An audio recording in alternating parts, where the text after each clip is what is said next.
Lake Effect Radio. You make no friends in the pits and you take no prisoners. 1 minute you're up $500,000 in soybeans and the next, boom, your kids don't go to college and they've repossessed your Bentley. Are you with me? The revolution starts now.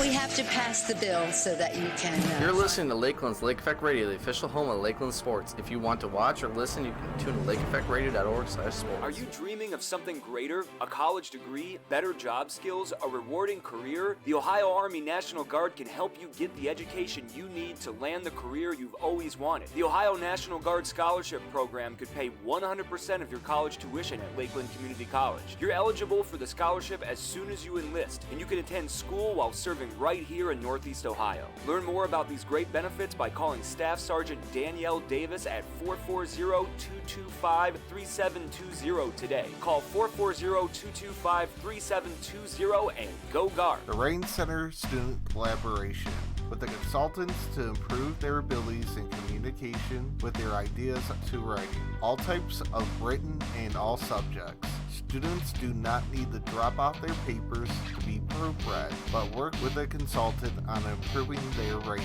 skills and learn from their mistakes. The Writing Center hours are Monday 9 a.m. to 3 p.m., Tuesday and Thursday 9 a.m.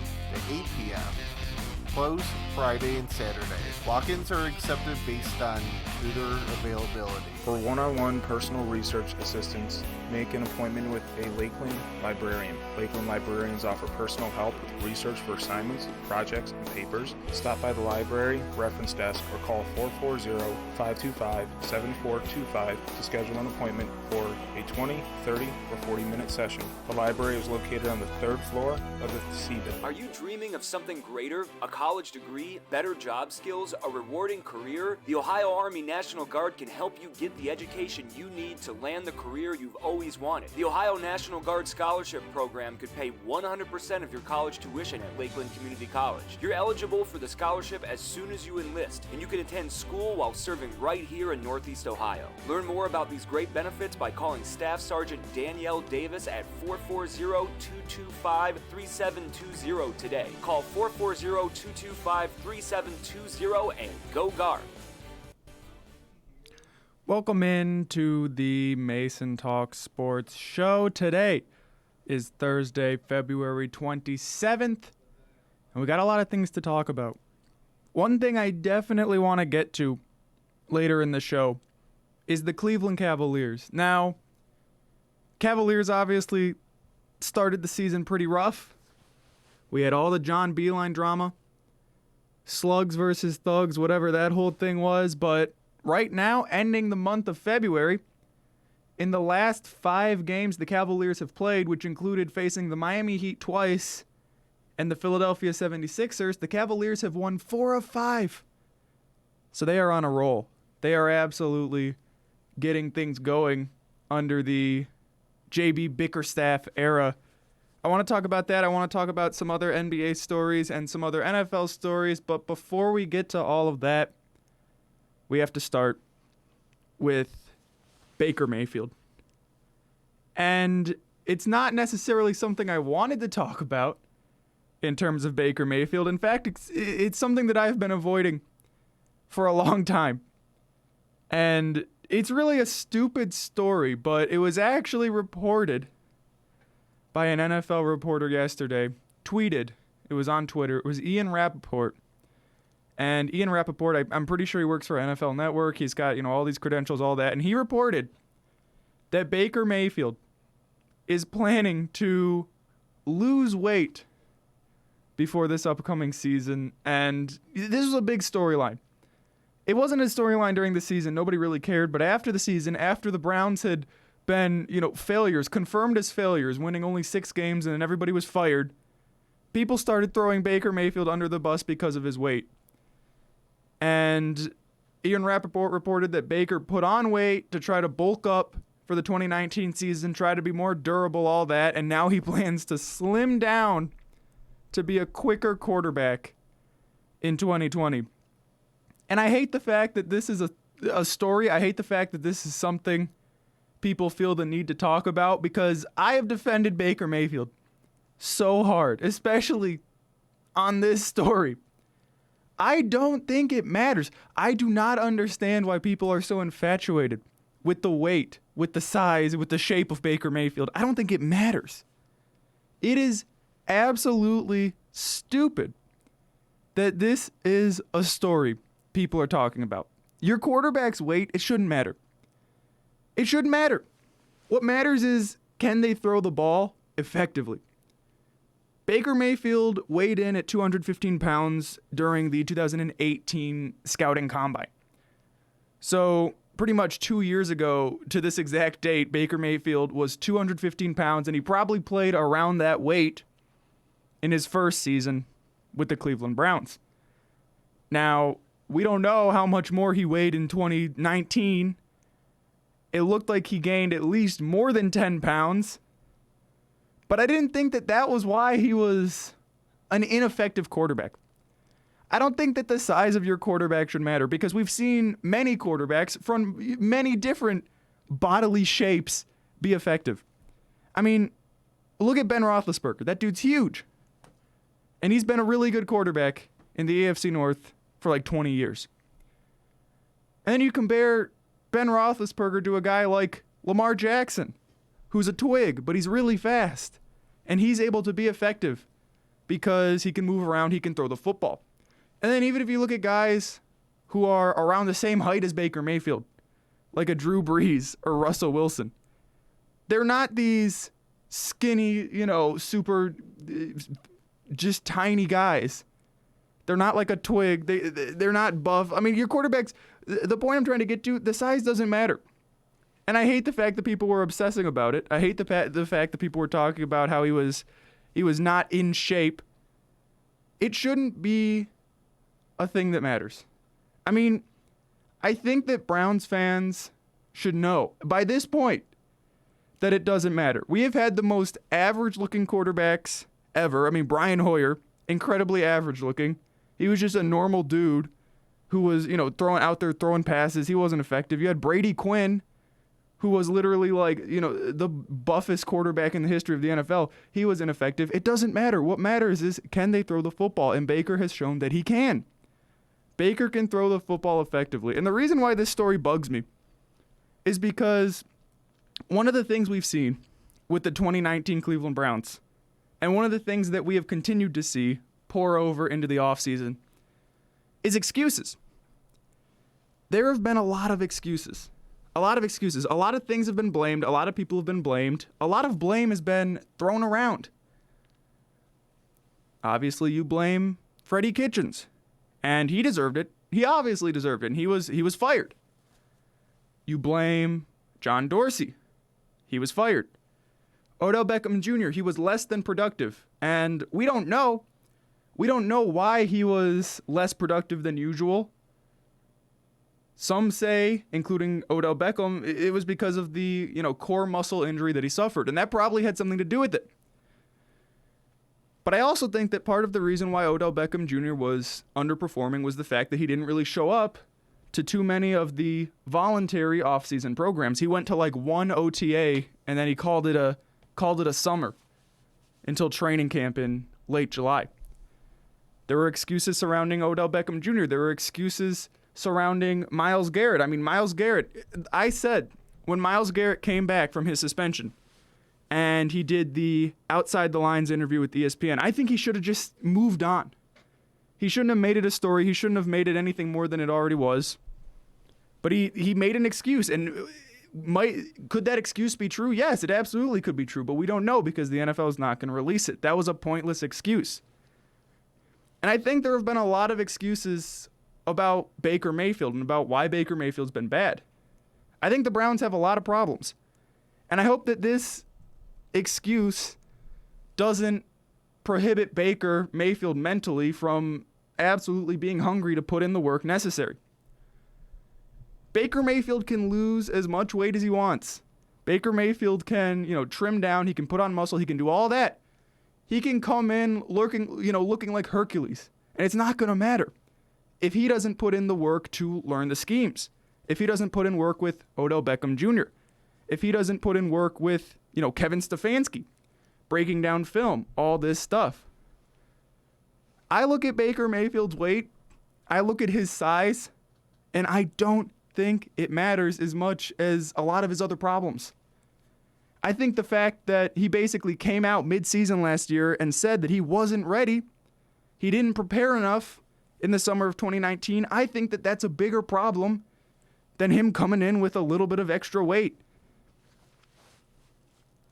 Baker Mayfield slimming down, it's not going to fix his problems. I don't even think it's really going to make him that much better of a quarterback. I mean, Baker Mayfield, he has the escapability, all that, he's able to run around. But when Baker Mayfield's at his best, it's when he's standing in a pocket and making throws. It's when he's standing in the pocket, making one or two reads, and then, delivering a dart. He's not Lamar Jackson. He's not Deshaun Watson. He's not Josh Allen. He's none of those guys. He's not going to be a mobile quarterback. He doesn't necessarily need to be too fast.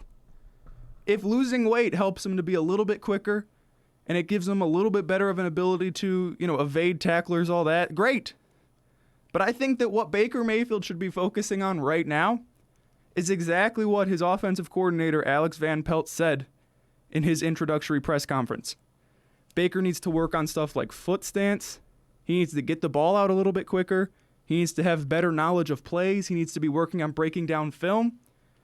I think that what Baker Mayfield needs to do is he needs to go into this offseason fully ready to completely learn the Kevin Stefanski offense. I think he needs to get in reps with Odell Beckham Jr., Jarvis Landry. Jarvis is dealing with injuries, but, guys like Odell, whoever your receivers are, whether it be Rashard Higgins, Damian Ratley, he needs to get work in with those guys so that by the time the season starts, he's able to go out, know the offense fully, know his receivers fully, know the offense, be able to be in control.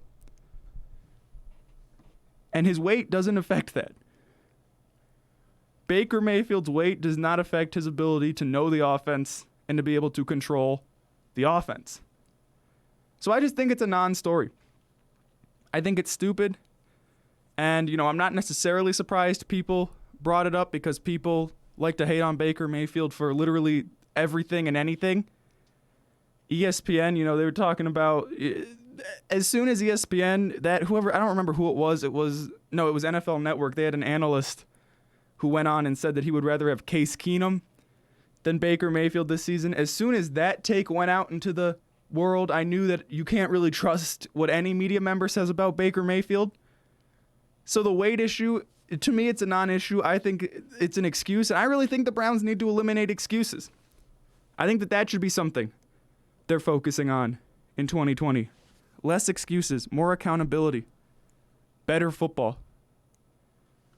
So another Browns story that has been circulating, it's not really a story, it's more of a rumor than anything, is the potential for maybe an Odell Beckham Jr. trade. Now, I am not surprised that people are pondering the potential of Odell Beckham getting traded because Odell Beckham's one of the, biggest stars in the NFL. Ever since he was traded to the Browns, people were wondering if they would be able to keep his happiness level at, where it needs to be for him to be successful. And Browns general manager Andrew Berry was asked about Odell Beckham Jr. at the NFL Combine. And what Andrew Berry said was they view him as part of the future and they're excited for him to come back and be ready to play with the Browns this fall. So basically, what Andrew Berry said was absolutely nothing. He said nothing about the future of Odell Beckham Jr. or what Odell Beckham's role is going to be in 2020. Now, when thinking about an Odell Beckham trade, you have to think about both parties involved. When you're thinking about Odell Beckham, he is one of the most drama-filled NFL players, probably in the history of the game. I mean, drama follows him everywhere. Even with the Browns this last season, the Browns had a ton of problems. You had Freddie Kitchens, one of the worst coaches ever. You had John Dorsey, who was allegedly, a dictator within the front office. Jimmy Haslam. I mean, Jimmy Haslam's a criminal pretty much, allegedly. Baker Mayfield, all that stuff. You had all this drama, but somehow Odell Beckham rose to the top of the drama rankings. And he was always the person talked about. So an Odell Beckham trade when you're a team like the Cleveland Browns, who are an absolute mess at this very moment, I wouldn't rule it out. I wouldn't rule it out. I don't think that it's outside the realm of possibility. And I think that part of the reason why is because of the general manager that you have. You have Andrew Berry. And one of the things that Andrew Berry probably learned during his time in Philadelphia is something that Howie Roseman is known for. Now, Howie Roseman, of course, is the GM for the Eagles. And Howie Roseman is known around the league for being one of the most aggressive general managers in the National Football League. So if the Browns were to get an offer that could potentially make them better and work for both sides, I don't think it'd be crazy for Andrew Berry to heavily consider that. Odell Beckham has not been great. He wasn't great. He only had 4 touchdowns. He had just barely over 1,000 yards receiving. His production on the field was low.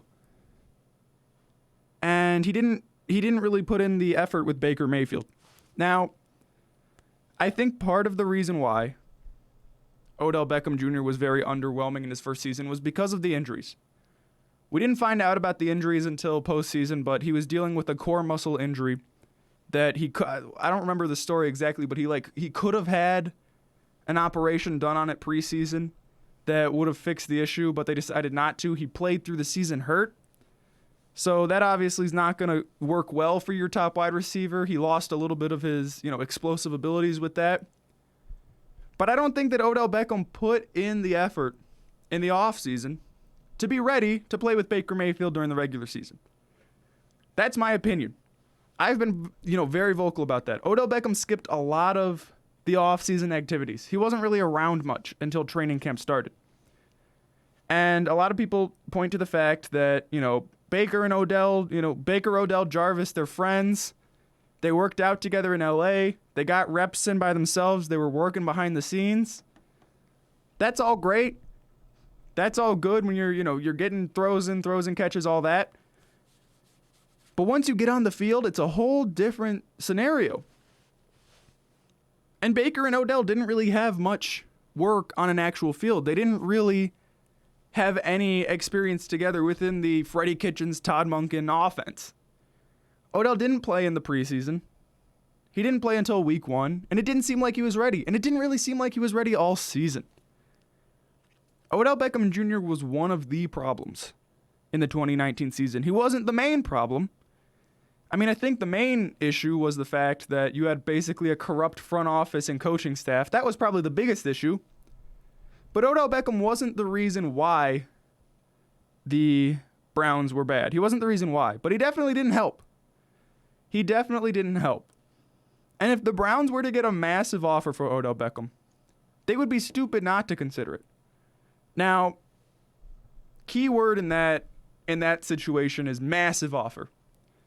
If somebody comes at you with a weak offer, if somebody comes out and they offer you a second-round pick, a second and a third, something like that, I would decline it, straight up.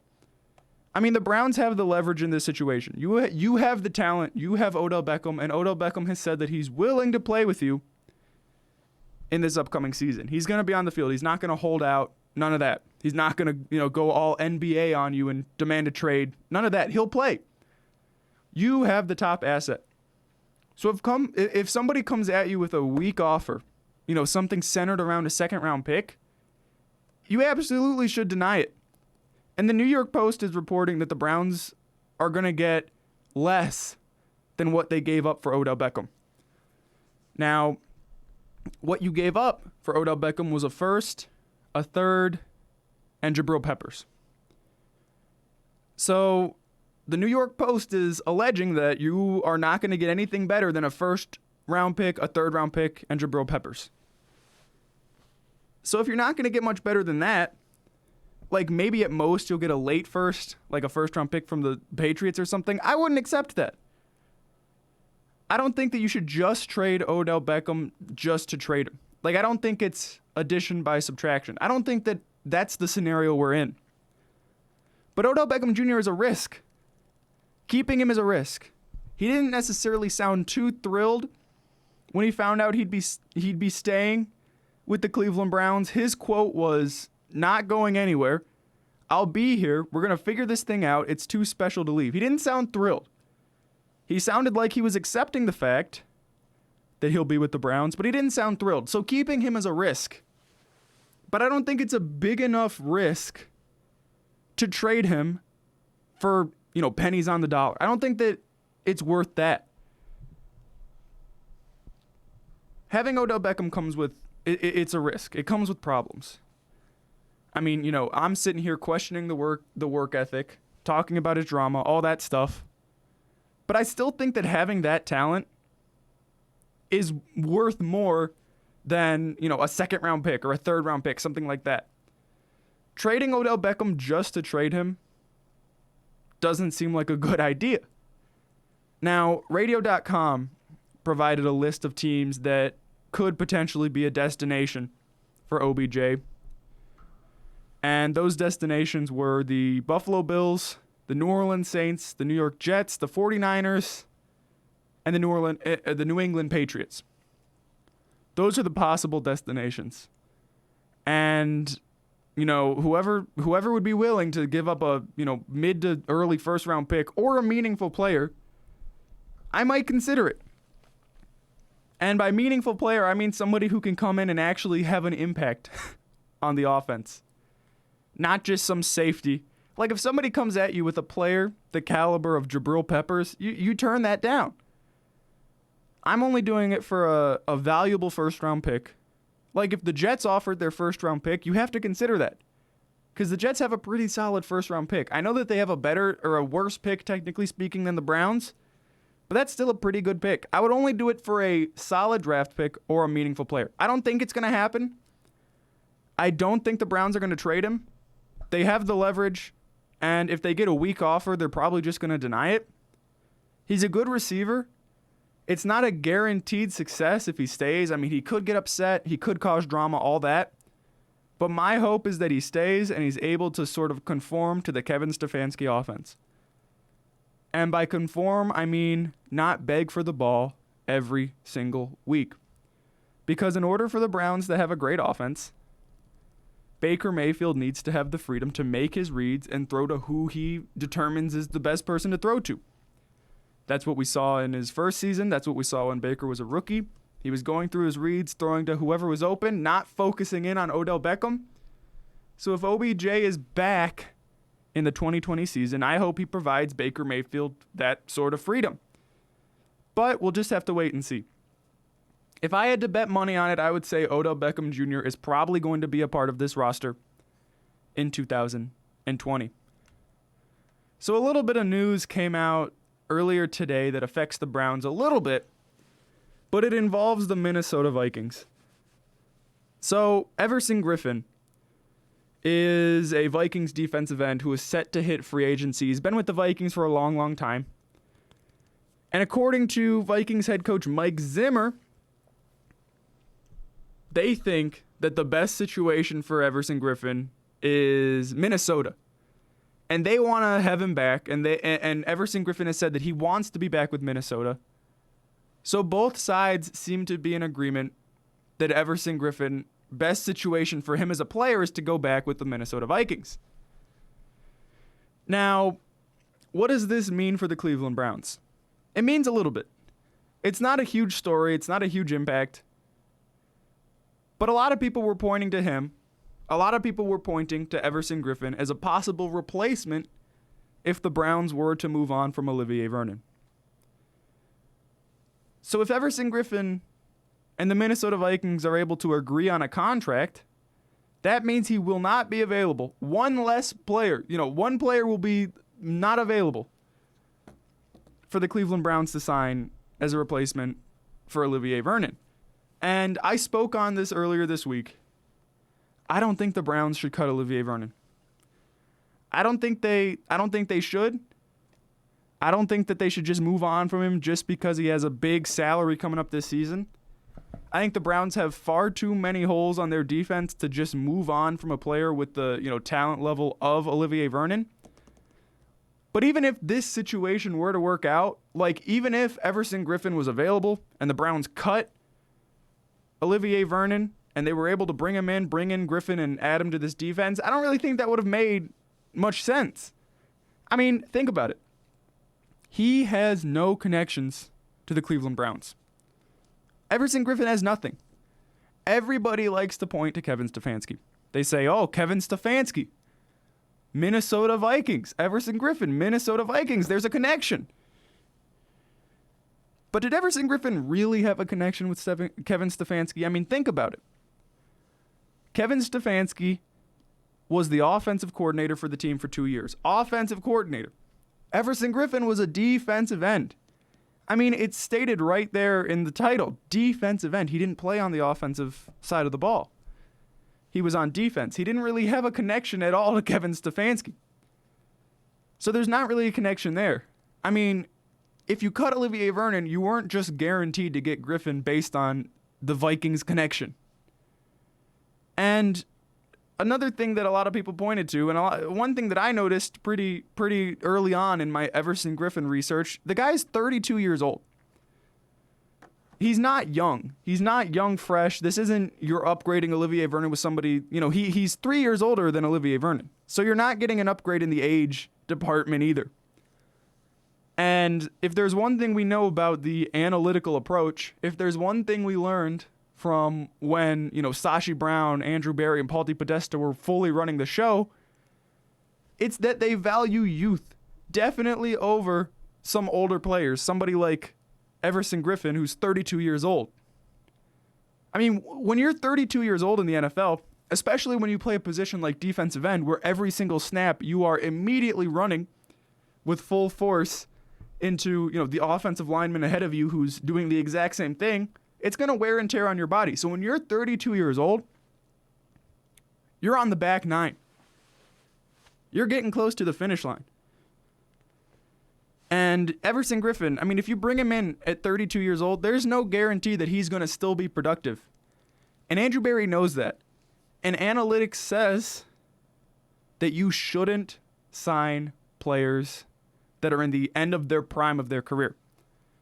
Andrew Berry said he wants to be aggressive.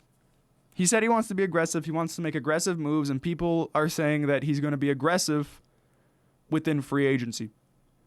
And I'm glad. I'm happy that he's going to be aggressive. But from what we've learned about Andrew Berry, who he is as a person, and his mentality in terms of team building, it seems like Andrew Berry is going to be aggressive, but also smart. And signing a 32-year-old defensive end is not smart. Also, he's probably not going to be that much cheaper than Olivier Vernon. Like, you're not getting some massive discount. You're not going to sign him on the vet minimum or anything like that. So with Everson Griffin kind of out of the way, he hasn't confirmed anything with the Vikings yet. Free agency hasn't opened. There's no contract extension, nothing. I think the Browns need to just stick with Olivier Vernon. Because there really aren't that many better options at this specific moment. I know that people are considering cutting him because he's making $15 million and his contract, he doesn't have any more guaranteed money. So the Browns could cut him right now and it wouldn't affect their cap. It would barely affect their cap space at all.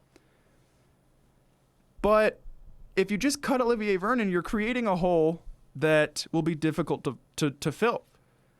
And the Browns already kind of have too many holes that they need to, if you cut Olivier Vernon, then you have to be concerned about bringing in a replacement to fill in that defensive end spot. And I think that if you do that, you're creating a hole that you don't necessarily need. I mean, the draft's not necessarily going to be that heavy with defensive ends. And a lot of the top free agents, they're going to be demanding more money than Olivier Vernon. You're going to have to pay more. I know there's that one guy from Jacksonville. I can't pronounce his name too well. He's one of the top defensive end free agents. He's going to be making, close to $20 million a year. Chris Smith, I believe it's Chris Smith, whoever it is, the defensive coordinator for the Chiefs, he just got franchise tagged, so he's not going to be available. The top defensive end in this free agency market is Jadeveon Clowney, and we all know Jadeveon Clowney is going to be making an absolute boatload of money. Cutting Olivier Vernon does not mean you're going to be taking a discount on defensive end. You're just going to be getting somebody worse for cheaper because you're not going to be able to afford the better defensive ends. The Browns' defense is thin right now. We're thin on assets. Joe Schobert might be gone. Christian Kirksey might be gone. And even if Christian Kirksey stays, the dude is incredibly injury prone. You're going to have to find more linebackers. You're probably going to have to find more safeties. I mean, I like Sheldrick Redwine. I like Morgan Burnett. But there's no guarantee they'll be back in 2020. If you drop Olivier Vernon right now just because of his contract and because of the injury history he has, you're simply creating another hole on the defense that you'll have to fill. Olivier Vernon's on the final year of his contract. His deal is up in 2021. Why don't you just keep Olivier Vernon in a contract year? I mean, everybody knows that NFL players, they go a little bit harder in that contract year. They're trying to make, a little bit extra money. Keep Olivier Vernon in this contract year. Try to make a push for the playoffs. And then in 2021, draft yourself a new defensive end. Draft somebody else. Draft somebody who actually has the potential to line up next to Myles Garrett for the next, 6, 7, 8 years. Don't go out and sign a 32-year-old defensive end who you don't have any connections with at all, that, he's going to be on the back line, twilight of his career. That just doesn't make any sense to me. The Browns don't really have too many options for defensive end. I mean, who else do we even have on our roster? We have Brian Cox Jr., who's fine, but he's more of a backup than anything. You have Chad Thomas, who's, one of the more inconsistent rookies John Dorsey has ever drafted. The Browns have holes on their defense. You have things you actually need to work on. You need to find linebackers. You need to find safety help. You probably need to find a little bit of depth at corner. The Browns have some pressing issues on defense. And for Joe Woods, for the sake of Joe Woods, brand new defensive coordinator coming in, don't make that defense any weaker. You're not getting Everson Griffin. You're not going to get anybody better from a talent perspective than Olivier Vernon for the same amount of money. I mean, when Olivier Vernon was on the field, Pro Football Focus, I think, had him. He was ranked one of the more underrated defensive ends in football. I don't think that there are many better options than Olivier Vernon. It might be a somewhat hopeless scenario, but you kind of just have to run with them, at least for the time being. Callan needed a car loan, and she turned to Cardinal Credit Union. Well, I came to Cardinal and talked to Dietrich about getting a car loan, and he explained everything about the financing step by step, so I understood it. Being a member of the credit union already, Callan knew that we offered the lowest rates possible. What I like best about Cardinal is the money that I saved and the money that I'm going to save. What she said. For new or used auto loans, it's easy. Just call Cardinal at 440-266-2200. Stop in a branch or apply online at cardinalcu.com. Cardinal President Christine Blake. Listening to your story, saving you money, anyone can join. Cardinal. People helping people. Cardinal is open to anyone who lives, works, worships, or attends school in Lake Cuyahoga, Geauga, Ashtabula, Portage, Summit, Mahoning, Trumbull, or Columbiana counties. This institution is not federally insured. Deposits are insured by American Share Insurance up to $250,000 per account. Loans subject to credit approval. Cardinal Credit Union. People helping people. So speaking of positions that the Browns need to figure out a little bit better, the Browns are going to have to find another backup quarterback. And I have this weird obsession with backup quarterbacks. I think they're great. I think they play a role on most teams that, it's a role that most people don't notice. Like they're either the mentor or they're a guy you put in there to potentially be ready to compete if need be, or it's somebody that's competing for a job. Like backup quarterbacks have such a weird gig in the NFL.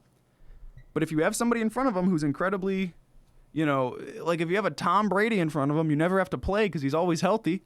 It's a great gig. You're making about $1 million to do literally nothing. But the Browns need to find one because Drew Stanton is gone. Drew Stanton's done. He's not with the Browns anymore. And they're going to have to find somebody to back up Baker Mayfield. So I wanted to kind of dive into some of the best backup quarterback options available and who I want to be the Browns' backup quarterback in 2020. Now, to determine who's the best, you kind of have to think about who or what exactly the Browns are looking for in a backup quarterback. Do we need somebody who is going to compete for the starting job? No. Baker Mayfield is the starting quarterback for the Cleveland Browns. They consider him their franchise quarterback. They don't need anybody to compete for the job.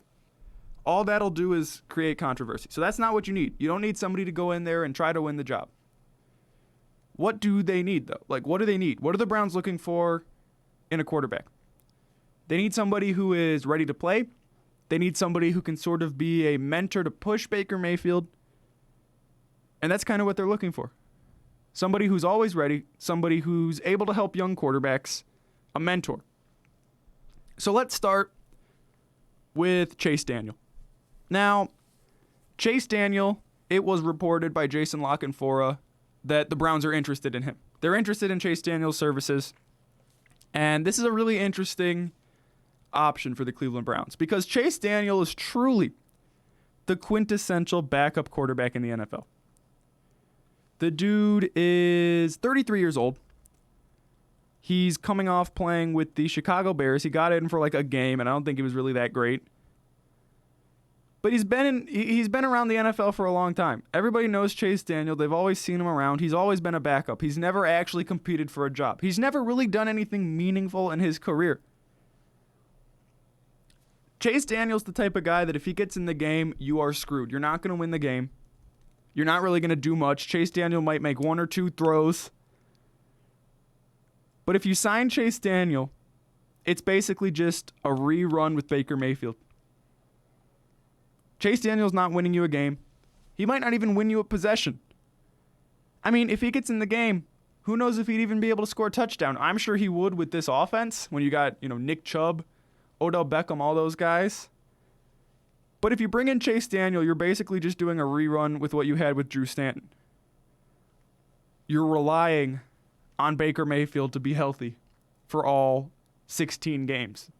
So that's option number one, Chase Daniel. Now, option number two, somebody that hasn't been mentioned too frequently in terms of the Cleveland Browns job, but somebody who was brought up by radio host Dustin Fox yesterday, is free agent from the Tennessee Titans, Marcus Mariota. Now, Marcus Mariota is one of the more intriguing quarterbacks of this 2020 crop. He started off the season with the Titans as their starting quarterback. He was the starter. He was the number one guy. And of course, as we all remember, he came in and he, beat the Cleveland Browns week 1. Knocked us off our high horses, which was great. But he then kind of fell off a little bit, and he was replaced by Ryan Tannehill. And Ryan Tannehill made Marcus Mariota look like an absolute bum, because what did Ryan Tannehill do when he got into that job? He became one of the more efficient starting quarterbacks in the NFL, and he took the Tennessee Titans all the way to the AFC Championship game. Marcus Mariota, there's no way he's going back to Tennessee. Tennessee's either bringing in Tom Brady or they're bringing back Ryan Tannehill. It's one of two things. So Marcus Mariota is going to be available. And what makes Marcus Mariota interesting is he probably can win you a game if need be. I mean, he's still a talented quarterback. He was drafted in the top, number 2? He was right behind Jameis Winston. He's got potential. He still has a little bit of talent. He still had a couple of highlights from 2019. He's still a solid quarterback. He's still young. He still has room to grow. If you want to bring in a backup quarterback who could win you a game, if need be, Marcus Mariota might just be your guy. And he still has the youth that he can get even better and maybe even become a sort of trade asset for your team. But the one question mark against Marcus Mariota is exactly everything I just noted. He's young, he can still win you a game, he still has potential, and that all means he would probably cost a little bit more than your traditional backup quarterback. You'd probably have to pay a little bit more for Marcus Mariota than you would Chase Daniel. And I don't think that that's something the Cleveland Browns are going to be wanting to do. I don't think that's something Andrew Berry's going to want to do. One of the analytical methods is you don't pay for depth. You don't pay your depth players. You pay the people who are important. You pay guys like Myles Garrett. You pay guys like Nick Chubb. You pay guys like Baker Mayfield. You don't pay your backup quarterback. So I don't think the Browns would be willing to pay Marcus Mariota. But he is an interesting candidate. Now, candidate number 3. Really my wild card and least likely scenario. But it's interesting. Candidate number 3 for Browns backup quarterback, Jalen Hertz. Now, Jalen Hertz, of course, is coming off of a pretty good season with Oklahoma. And he's going to be drafted somewhere in the middle. I mean, I think some people have him as ranked as, like a third-round talent. He's going to be somewhere in the middle of the draft, mid to late draft. He's a pretty decent quarterback. He had a good year at Oklahoma. And I think that his draft stock has really been built up by what he was able to do with Lincoln Riley and what has happened in the NFL with Lamar Jackson. Because with Lamar Jackson, a lot of people doubted his ability pre-draft. A lot of people, every team in the NFL, everybody passed on him. The Baltimore Ravens even passed on him. He was their second first-round pick. They traded back into the first round to get him. A lot of people were lukewarm on Lamar Jackson's ability to be an NFL quarterback. But after his second season, where he ended up being the MVP of the league, I think a lot of NFL franchises are more open to less traditional quarterbacks. And Jalen Hurts would not be a traditional quarterback. He's the type of guy that you would kind of have to build a system around. And if he was a backup quarterback to Baker Mayfield, he would be able to be a guy that could maybe even win you games if Baker were to go down. Like, worst case scenario is Baker Mayfield comes out, gets hurt early in the season, and he has to miss, 6 or 7 games. It's something that happened similarly with the New Orleans Saints this past season. Drew Brees went down, but they had a competent backup quarterback behind him, a competent young quarterback behind him, Teddy Bridgewater, who was able to come in and win them some games. And if that worst case scenario happens and Baker does go down, you'd want a backup quarterback who could win you 5 or 6 games. And I think Jalen Hurts might be able to do that. We don't know because we haven't seen him in the NFL at all. He's a mystery, but he is a professional already. I mean, he was the top guy at Alabama, and he was willing to sit behind Tua Tagovailoa for, a season before transferring to Oklahoma, and he was, completely professional about it, all that. I think he'd be perfectly fine coming in, sitting behind Baker Mayfield, and hey, if he was to get in and win, if he was to show signs of being a decent quarterback, he'd be able to build up his trade market a little bit, and the Browns might be able to get, a decent draft pick for him. But as I said, that is the absolute wild card, and I have a great feeling Jalen Hurts is not going to be part of the Cleveland Browns. Like, I'd give it maybe a 0.5% chance they actually go out and draft him. That would be absolutely crazy. Now, my 4th candidate. I'm going to be honest, probably should have saved him for last, but he's my favorite candidate of all. And that is Josh McCown. Now, I'm a massive Josh McCown fan. I think Josh McCown is really one of the best backup quarterbacks in the history of the NFL. He's been around the league a lot. He's been with a lot of teams. He's been with like 32 teams. He's been with everybody. He hasn't really been with everybody, but he's been around for a long time. He's been with a lot of teams. He's been with a lot of young quarterbacks. And I think that teams now look towards him as somebody that can mentor younger quarterbacks. I mean, we saw it happen with the Browns in 2014 with a certain young quarterback by the name of Johnny Manziel. Did it go well? No. But it wasn't Josh McCown's fault. I mean, Johnny Manziel was very vocal with his praise of Josh McCown. He was very thankful for what Josh McCown was able to do for him when the two of them were in Cleveland. And Josh McCown was able to be a mentor with the New York Jets for their young quarterback, who was Sam Darnold. And Sam Darnold looks like he's turning out to be a pretty solid quarterback. Obviously, last season, he was with the Philadelphia Eagles, and he was ready when called upon, and that moment just so happened to be in the playoffs. Now, he's good with young quarterbacks. That's the main reason why I want him. He's good with young quarterbacks. He is 40, and he's far past his prime. But if you get Josh McCown, you're basically signing him to be an extra quarterback's coach. He's a quarterback's coach who suits up on game days. I think he could absolutely help Baker. I think he could push Baker in the right ways. And I would be absolutely thrilled to have him as the backup quarterback on the Cleveland Browns.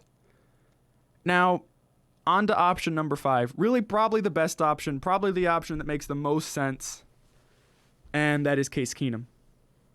Now, Case Keenum is younger than Josh McCown. He had that one season with the Minnesota Vikings where he led the team to the playoffs. And during that season, his quarterback's coach was Kevin Stefanski. And he was able to be successful with Kevin Stefanski. He'd probably know Kevin Stefanski's system pretty well since the two, spent time together in Minnesota. And I think that he could be a stable force behind Baker Mayfield. He'd be a good, reliable quarterback. And, Case Keenum's the type of guy that you could put in a game and he could probably win you that game.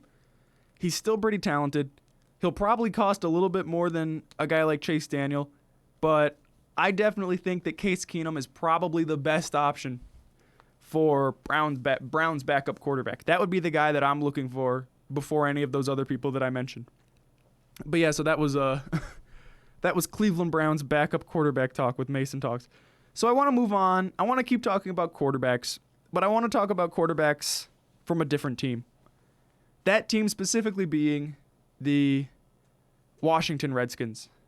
Now, the Washington Redskins, they are known as one of the worst franchises in the NFL. They are dysfunctional. They are terrible. They've been bad for a long time.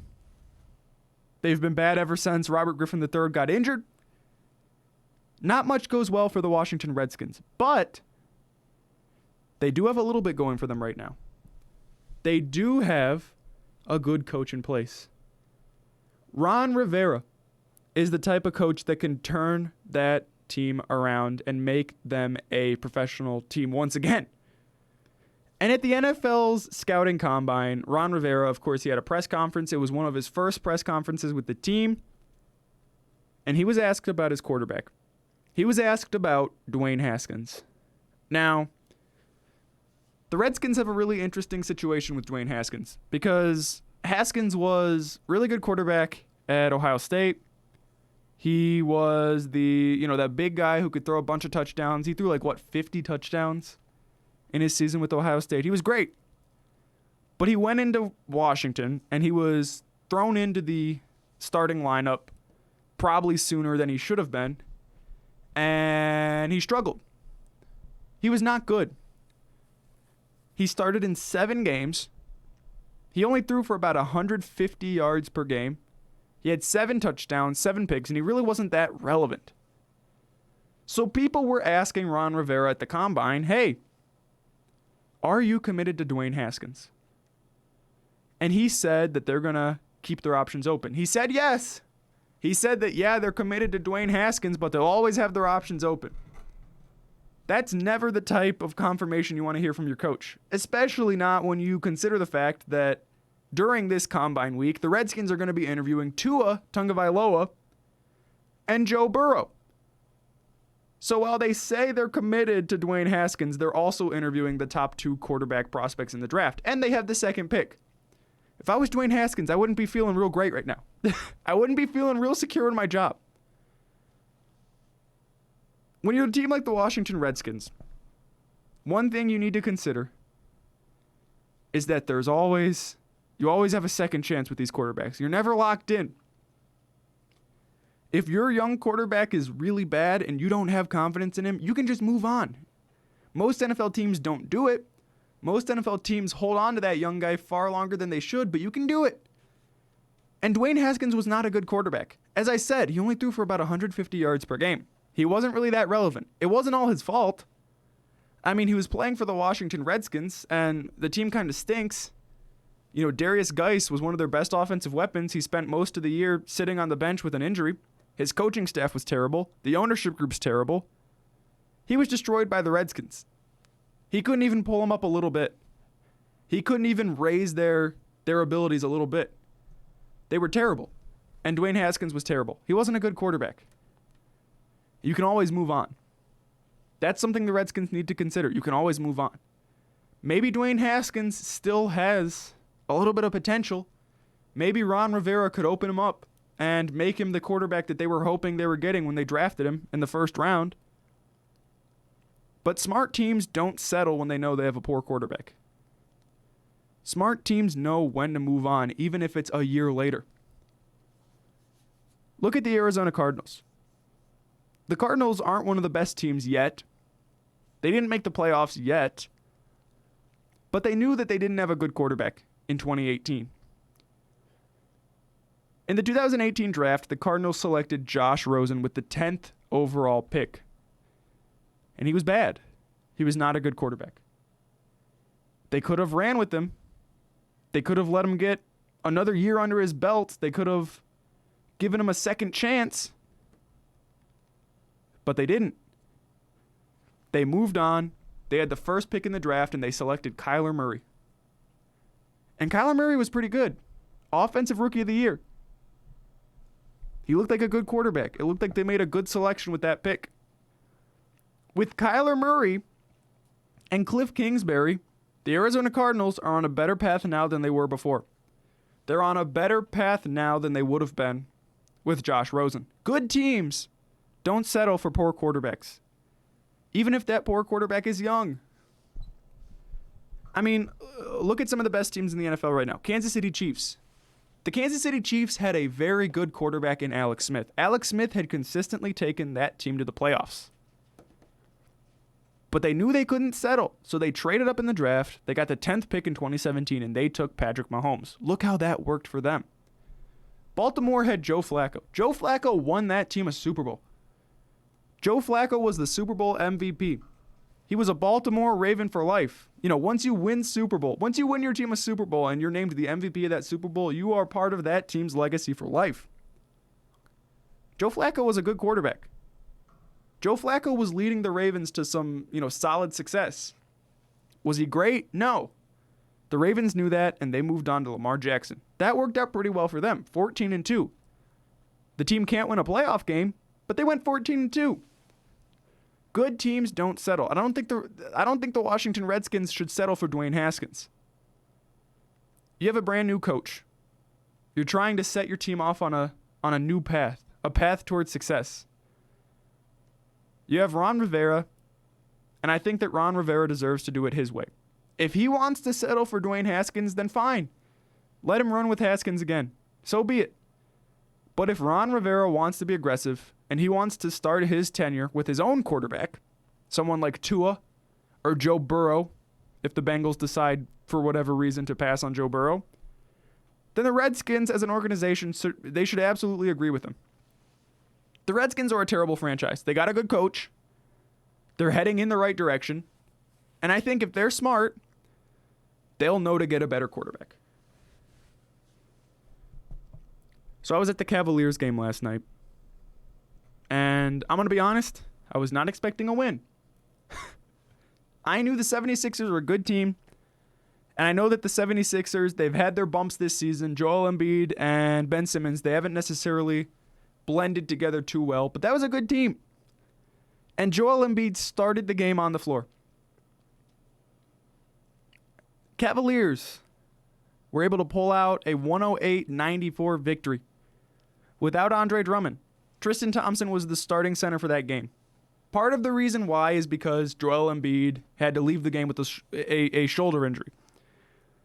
That obviously helped. I mean, when your opponent loses their best player, one of their best players, I don't want to throw my hat into the Ben Simmons or Joel Embiid party, but when your opponent loses one of its best players, it's going to help you out a little bit.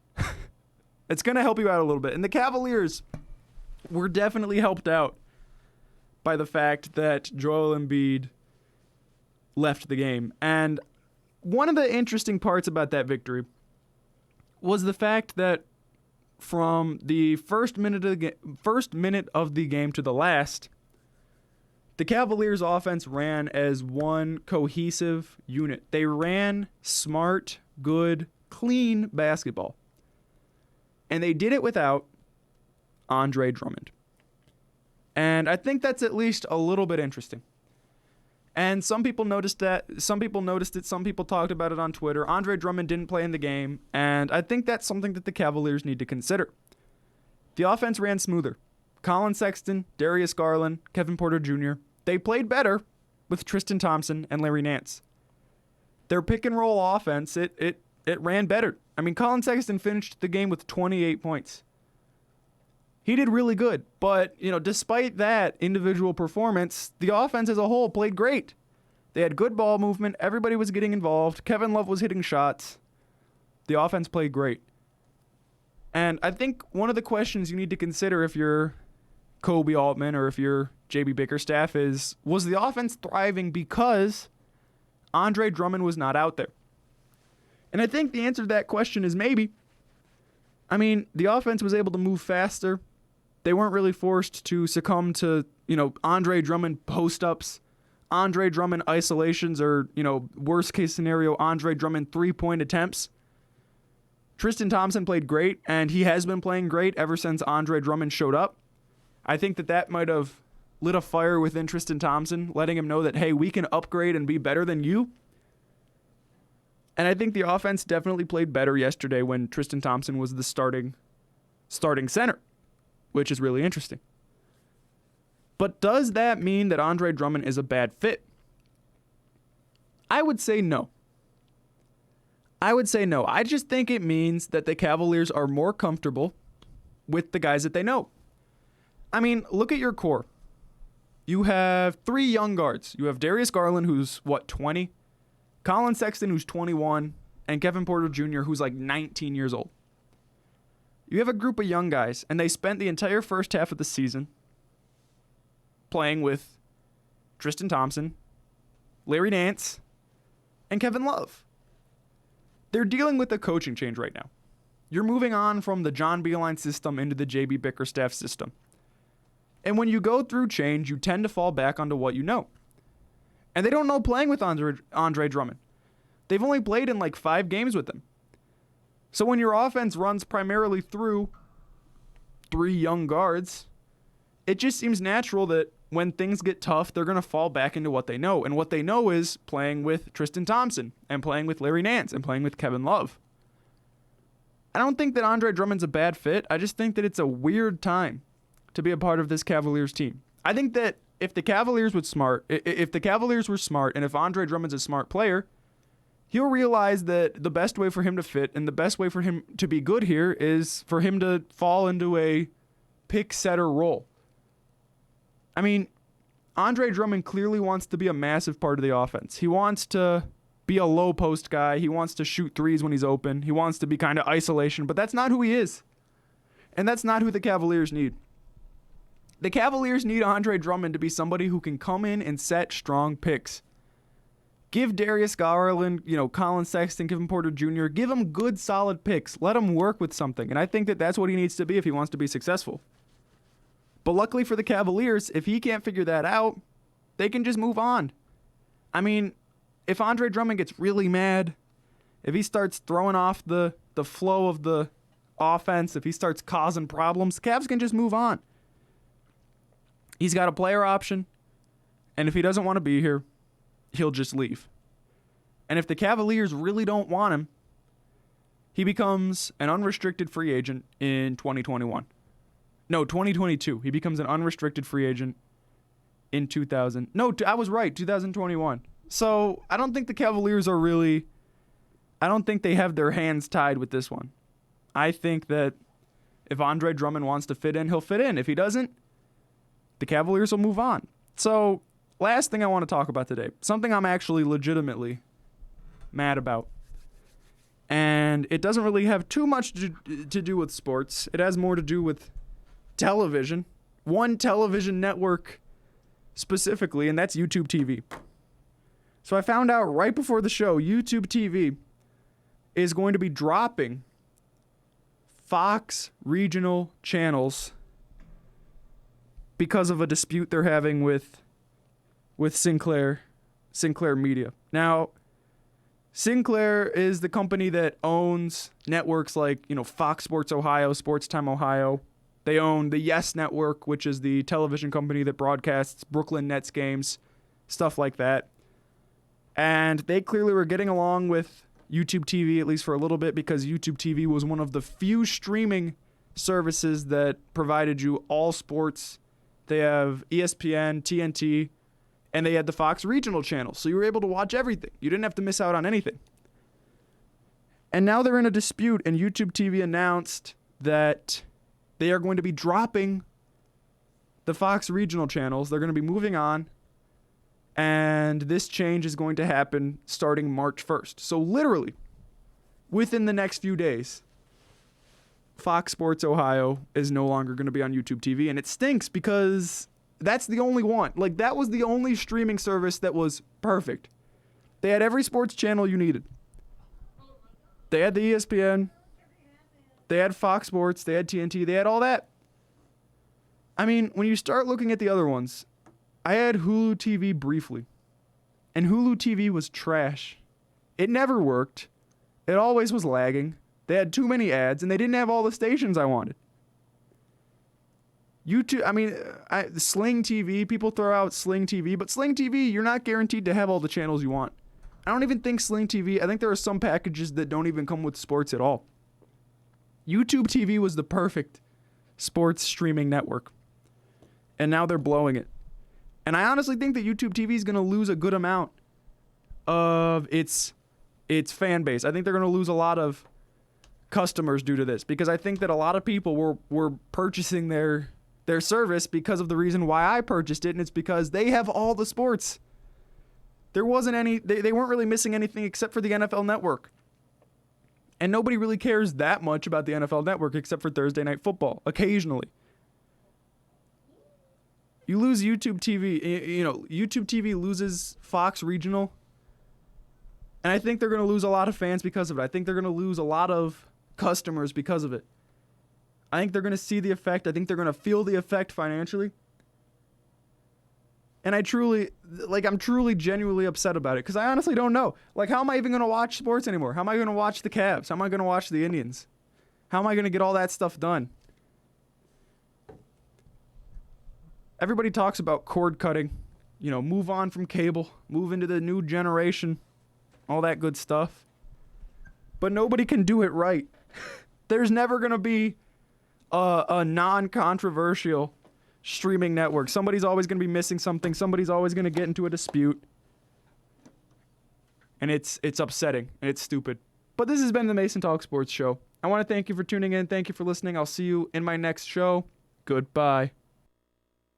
Are you dreaming of something greater? A college degree, better job skills, a rewarding career? The Ohio Army National Guard can help you get the education you need to land the career you've always wanted. The Ohio National Guard Scholarship Program could pay 100% of your college tuition at Lakeland Community College. You're eligible for the scholarship as soon as you enlist, and you can attend school while serving right here in Northeast Ohio. Learn more about these great benefits by calling Staff Sergeant Danielle Davis at 440-225-3720 today. Call 440-225-3720 and go Guard. It's a local music spotlight on Lake Effect Radio with Chill Hooks. Parked outside,